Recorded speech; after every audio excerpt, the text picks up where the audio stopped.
Assalamualaikum warahmatullahi wabarakatuh. Waalaikumsalam. Al-Mukarram Ustadz, bagaimana hukumnya bila investasi digital koin? Lebih spesifiknya lagi adalah cash. Persatuan. Masalah sepele-sepele ini jangan sampai merusak persatuan. Kesimpulannya, money crypto, uang digital sebagai alat tukar oke, tapi sebagai investasi beberapa pemain money crypto kehilangan uang. Bapak Ibu ikut tak berita si fulan artis terkenal kehilangan uang digital karena kehilangan karena sebagai alat investasi. Nah ini paham? Anggukkan aja kepala.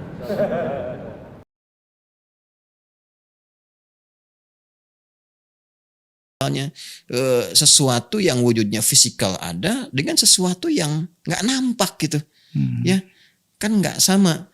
La yastawil bainal insani wa kuntil anak gitu. Anak kan nggak mungkin nukarkan manusia dengan jin karena nggak serupa gitu kan. Jin kan nggak tampak, manusia ada. Ini ilustrasi gitu kan. Ya, jadi sesuatu ini persoalan. Kalau ini soal bisa selesai maka aman. Cryptocurrency nggak ada masalah dalam timbangan syariat. Tapi kenapa ulama ini memberikan satu keadaan hukum yang ketat di bidang ini untuk memberikan kepastian yang menjamin kemaslahatan bagi semua pihak. Karena apa yang digunakan dari transaksi keuangan ini maslahatnya untuk semua. Jadi jangan sampai ini punya nanti keuntungan di satu komunitas atau golongan tertentu yang diuntungkan dengan adanya ini, tapi merugikan pada pihak lain yang belum tahu. Ya. Tiba-tiba 1-2 pihak di endorse seakan-akan punya banyak penghasilan dari situ. Orang tertarik masuk. Kemudian dia menyimpan aset, dia bayar, tuh kan persoalan cryptocurrency pun kan harus disimpan uang dulu ke situ, deposit dulu kan. Nah kemudian ketika mendepositkan uang, depositnya apa jaminan dari situ? Dia simpan di situ, ya Anda nyimpan ke blockchain misalnya, sekian ratus juta, sekian miliar, disimpan di situ, itu kan uang wujud Anda yang ada, Anda serahkan, disimpan di situ, ya kan? Lalu kemudian ditukarkan dengan sesuatu yang wujudnya nggak ada, hanya nama saja, Ethereum. Kemudian macam-macam lagi nih bentuknya mata uang selain macam-macam sebagainya, mata uang tadi kripto itu, ya jadi masalah gitu.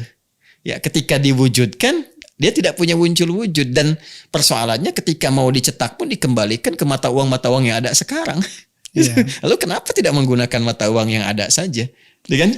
Karena belum ada yang mau jamin itu saat. Nah, itu persoalannya. Jadi dia tidak ada otoritas yang menjamin secara keseluruhannya. Sampai saat ini masalahnya di situ. Nah, kalau dia bisa menyelesaikan persoalan ini, selesai babnya. Tuntas, misal dia munculkan ini wujudnya seperti ini. Mata uang cryptocurrency kan macam-macam tuh ya. Yang satu wujudnya begini misalnya, ini wujudnya begini. Lalu punya nilainya sekian. Lalu nilai ini ekuivalen misalnya ya dengan mata uang yang ada yang sekarang secara fisikal kita dapati sekian. Ya bahasa gampangnya beginilah, digital, rupiah dalam bentuk digital. Apa gitu kan, dolar dalam bentuk digital dan sebagainya. Jadi dia nanti bisa dinilai itu, persamaan nilai itu. Selesai. Ya, kalau mau misalnya, tapi kan ini bisa nanti nilai-nilai ini tetap dikontrol oleh otoritas tertentu yang bisa menaik turunkan seenaknya gitu kan, mengontrol nilai nominal sehingga banyak dirugikan. Ya bikin underlying aja yang setara. Yang paling nggak banyak perdebatan kan emas, itu kan paling gampang gitu. Disepakati, underlyingnya pakai emas aja, ya mungkin setara semua, nggak ada repot-repot lagi, diarahkan ke situ, jadi rupiah sekian, nilai ininya sekian, ini underlyingnya sekian. Nah, uang digital memfasilitasi itu, kan itu selesai masalahnya, ya kan? Nah, jadi dia punya underlyingnya, ada wujudnya, ya kan? Kemudian dia menyelesaikan persoalan dunia atau global saat ini, ya. Tapi kalau kita mau jujur ya repot-repotnya kenapa nggak dibalikin ke emas aja misalnya kan, sehingga punya nilai dan seterusnya. Atau tadi uang kertas punya takaran seperti Indonesia pernah mempraktekkan dulu. Nah saya kembali ya kepada hukum tadi. Kalau Anda tanya tentang cryptocurrency, sampai MUI pun melakukan kajian tentang ini, persoalannya hampir semua sama, nggak lepas dari dua hal tadi. Ya ingat ya, bukan menghambat atau menolak kemajuan, sangat diapresiasi. Nah ini yang jadi ada kesalahan logika dalam berpikir ketika Islam misalnya memberikan pandangan atau agama mengatakan ini haram ya, langsung dipersepsikan ini menghambat, ya, antipati terhadap kemajuan atau menghambat kemajuan, menghambat kreativitas. Cara berpikir yang salah. Justru ketika hukum itu dikaji dan diberikan pendampingan, itu sebetulnya filosofinya menerima semua kemajuan itu, tapi memberikan perlindungan untuk kemaslahatan bagi semua. Karena fungsi agama itu hadir untuk membimbing umat manusia pada umumnya sehingga tetap berada dalam kemaslahatan dalam berkehidupan. Jangan ada ketimpangan. Kalau kita tuh di sila kelima Pancasila, keadilan sosial dalam konteks Indonesia bagi seluruh rakyat Indonesia. Agama itu kan lintas ruang, ya lintas waktu. Agama yang baik kan begitu, ya kan? Islam tuh melintasi ruang, melintasi waktu, melintasi tempat. Jadi keadilan sosial bagi seluruh umat manusia. Harus adil, jangan sampai ini diuntungkan, ini punya potensi rugi. Ini ada problem dasar nih. Ya, yang nggak semua orang itu bisa menikmati fasilitas ini, nggak semua orang bisa mendapatkan maslahat dari ini. Nah, problem ini harus diatasi dulu. Sehingga apa? Sehingga kemajuan yang dihasilkan menghasilkan maslahat bagi semua bisa menikmati. Ya, karena semua akan investasi atau menanamkan modal untuk sebuah bisnis dalam bentuk saham. Maka jika sahamnya saham benar dan usahanya halal, ya sah-sah saja. Bukan saham-sahaman. Sekarang ada saham-sahaman. Nggak ada real, nggak ada sesuatu yang dijual, nggak ada barangnya, hanya jual saham. Bukan itu nggak boleh. Kalau saham itu kan sederhananya begini. Ada orang buat toko berempat. Modalnya 250 juta semuanya. Berarti setiap orang punya saham 25%. 25%. Dengan 250 juta membuat toko. Sehingga setiap orang punya saham 25%. Dan itu toko akan berkembang nilainya. Kalau nanti ternyata nilainya menjadi tadi berapa? 2 miliar. Berarti kan per orang punya 500 juta nilainya. Nah, salah satu dari berempat ini pengen keluar, lalu menjual, bukan jual tokonya, sahamnya. Bagiannya dia dijual, suka-suka ngejualnya. Nah, ini sah. Dijual, dia menjual saham bagiannya. Dulu modalnya 250 juta, sudah berjalan 7 bulan, 1 tahun, kayaknya udah deh. Saya mau pergi, mau hijrah, mau ke tempat lain, saya jual deh. Saya mau beli, berapa jual? Saya jual 700 juta, ya. Kalau mau dia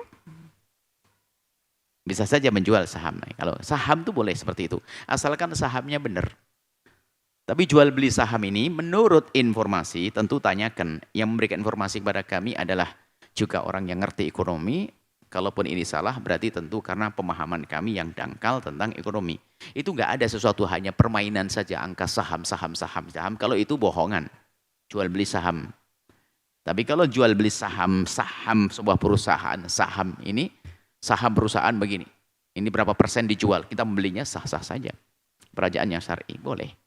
Cuman kalau main saham-sahaman dilihat dulu saham benar atau saham-sahaman. Nah, nanti jatuhnya kebohongan seperti itu ya. Ini kalau investasi dalam Islam ada 2. Investasi yang boleh Anda dapat keuntungan di situ. Misalnya Anda akad mudharabah, ya. Anda akad murabahah. Maksudnya mudharabah itu misalnya saya punya restoran, saya ajak seseorang untuk investasi kepada saya, ikut dengan saya. Masuklah dana dia, misalnya dana restoran butuh 1 miliar, dia 500 juta, saya 500 juta misalnya. Kemudian kita bagi hasil 50-50% misalnya. Itu kan mudharabah, ya. Jadi semua dan untung rugi ditanggung bersama. Pada saat untung dibagilah keuntungan 50%, pada saat rugi masing-masing juga nanggung kerugian 50%. Atau murabahah itu misalnya saya mau beli mobil, saya nggak ada duit. Kemudian saya mengatakan kepada saudara saya seorang muslim, bisa nggak beliin saya mobil ini? Saya butuh 200 juta nilainya. Maka dia mengatakan, baik Khalid, saya akan belikan kamu, tapi saya akan jual kepadamu 220 juta. Jelas akadnya jual beli. Dia mau beli 200 juta, tapi dia jual kepada saya, ya, bukan utang. Jual kepada saya 220 juta. Dan saya sepakat, saya mengatakan baiklah, wajar dia mengeluarkan uang lalu dia ambil keuntungan, karena dia ini transaksi jual beli, ya, bukan utang piutang. Ada produknya, gitu kan? Dan kemudian jelas akadnya dari awal dia mengatakan saya jual kepadamu.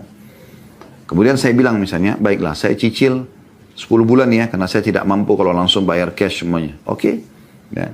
maka terjadilah akad kredit di sini. Nah, ini tidak ada masalah. Dan ini boleh saja, ya. Nah, investasi yang kedua adalah investasi yang murni mencari pahala. Itulah utang, saudaraku.